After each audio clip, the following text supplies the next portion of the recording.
Greetings, commanders, and welcome to the new Frontline Report, where myself and Elio are sitting down to discuss something major that is dropping in World War Armies. But before we start, a couple of words about some recent activities and events. Our very first community tournament has just concluded, thanks to Fatality Fox, who has been running that. And I want to congratulate Caesar, also known as Caius to some of you. Veni, Vidi, Vici. He came, he saw, and he conquered. Yes. Thank you. But let's get to something that is in the future, in the coming days, or for us it may be in minutes, because when you guys are going to be watching this video, the update will most likely already be there, and the biggest part of that update is a new nation. So what is it? Yes, it is, surprisingly. Is it going in the... Okay. I really hope so. According to my latest intel, it is in the update. So what is the new nation? I know we spoiled it a little bit, and why we chose it. So the new nation, which is in the build, will be UK. We chose UK, but we wanted allied forces in Europe as well, you know, like we were helped, you know, but we still fought. French resistance, one day maybe. Anyway, for UK. We chose UK, yes, because of its location, but also its impact in the war. And we wanted to give to the players, you know, like another approach to the battles. So we went, you know, from like 3 original approaches, then actually we put a little bit of Japan with a little bit of a Zerg approach, you know, at the beginning, and then we actually beefed it up a little bit more with more artillery, etc., like the Hato. Now we wanted to give to the player another approach for players who want like kind of high risk, high reward. They would have to use like a bit of skills, a bit of manipulation, but if they do it well, they're gonna reap really great reward. Oh, that's interesting.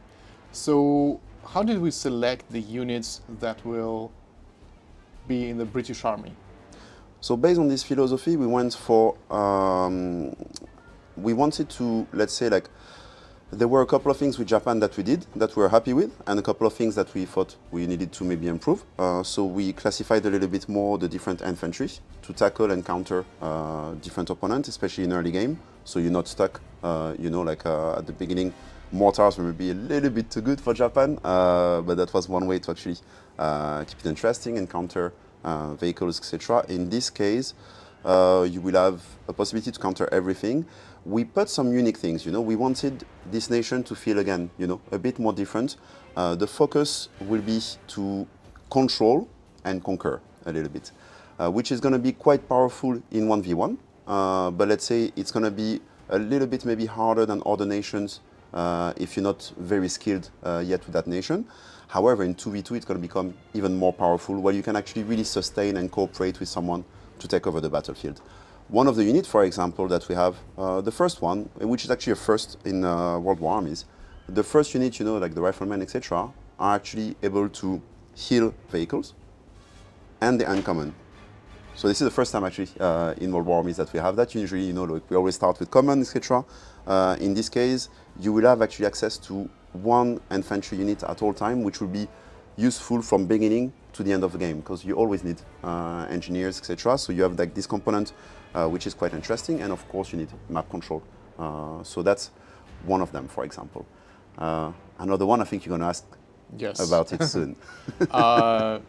While we're speaking about infantry, our very first legendary infantry unit since the release of Falls is joining the UK. And what kind of a unit it's going to be, and what are the special abilities, if any? Yes, so they have a little ability that I think a lot of you have suggested in the past. So it's going to be the Royal Engineers, and their goal in the battle will be, of course, they can sustain vehicles, etc., but not only. They can put a small thing on the ground that can explode, called landmines. Oh. So it's the first time they can actually, in World War Armies, help controlling the battlefield. A little bit like mini Goliath, that are immobile, you know, of course, but you can actually, if you control, for example, a strategic point, you can actually block some entrances. You can actually drive your opponent a little bit crazy about like, oh, is there a mine or not? And depending on which vehicle, which infantry pass by, they can be one shot. Or So maybe not. it's going to be pretty interesting to be played. Defending your base on urban outposts or controlling 3 bridges, like where you can mine the bridges themselves. Is there a limit of the mines, or how does it work? Is there a time limit, a cooldown? Exactly. So there is a cooldown for the skill to be used by your unit, and there is a timer for the landmine to stay on the battlefield. So based on this, actually, it's going to limit the overall amount. Of course, you could go for more and hire like 10 of them or something like that, late game when you're in tier 3, but it's not going to be something very, like you can be countered quite fast if you do that. So there will be probably a soft spot, that the users are going to find. But the interesting thing with that is the ability to play mind games with your opponents, because if you see actually a royal being here and next to, for example, a bridge or something like that, you're going to be thinking twice about crossing that bridge because you may think that there's a landmine there.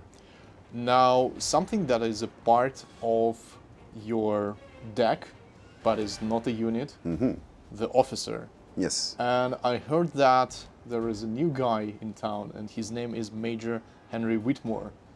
Who is Major Whitmore, and what are his special skills and abilities? So he's going to be a menace on the battlefield, let's be honest. He looks very fancy and very posh, but he's going to be quite a menace. What he's going to be able to do is give a lot of control over the battlefield. And to do that, he's doing 3 very important things.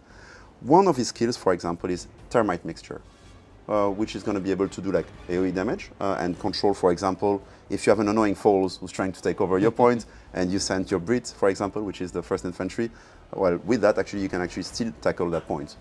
Another one, which is really interesting, and it's actually his signature move, is the black mark. So he can actually like target an area, and all the units in this area will have lower defense, lower movement speed, and your unit will have increased attack spread. So you're going to be able to wreak havoc in that area. And again, this is good, right, if you have a couple of units. But if you play with the friends, and you have actually like 4 units coming at the easy 122s, like sniping you from the back lines, then you can just go and maybe like 2 or 3 shots that unit if you coordinate properly. But to complete this skill set, we have Victory Highway, sorry. And this is a skill that's, instead of putting a debuff, is actually buffing units. So in this case, actually, like if you saved enough action points, you can actually like use both of your buff and debuff, and you can actually like decrease the armor, increase the firepower of your units and your teammate, and you can really like turn over, some battles. So it's what we wanted to do, to give actually control over the map, mind games with your opponents, and really using these skills, like scarcity. Yep. And this is a combination, that we have some skills are a bit similar, for example, from Natalia or some other of our officers, but this combination that we have is quite unique, and these specific skills are quite unique. And another thing that is quite unique is you don't just press the skill and it applies to all of your troops, right? You select a certain location and you only buff your units in that small area. Exactly. But it's going to be a quite powerful buff. Looking forward to see it in action. Like, to give you an example, it's like Divine Wind, from the Japanese officer. You'll have to actually, so there's a bit of skill, to orient it properly, etc. What about the vehicles? Some signature British tanks? Yes, we have some. We have some that will have another version eventually. But we have, for example, the Churchill, we have the Cromwell. We have like quite a few signature one. And upon release, we're gonna have one legendary unit that you mentioned, and we're gonna have a couple of units that follow after that. That's gonna be very interesting as well. So at the beginning, we'll have like the basics of the vehicles, but we're gonna ramp it up very soon. Yes. So a couple of words about unlocking UK, because when 139 drops, for a short period of time, UK will not be accessible, so that everybody gets the update and nobody gets a head start. But how is it going to look like afterwards? Yeah, no, exactly. So what we do with the update, and I know sometimes like some of you are like, oh, I want the update, but we need to increase the rollout slowly, otherwise like we could actually damage the players if there's the experience of the players if there's any issue. So that's why we have this increased rollout period, and then we force updates after that. The reason why we're delaying it is like, yeah, like as you said, like everybody will have access. We will finish the rollout first, wait a couple of days, and then start the event. So it's going to be, let's say, like similar to the Japan release, with a couple of tweaks after that. So the initial periods of release will be actually the sprint and the event pass, you know, that we had for Japan. And after that, we're going to have just a couple of changes in the way that you acquire units. For Japan, you know, like we had this problem where some players were like, oh, but I can't get like the MVP offer, or like I can't get that unit in any of the existing system, you know, like free to play or not.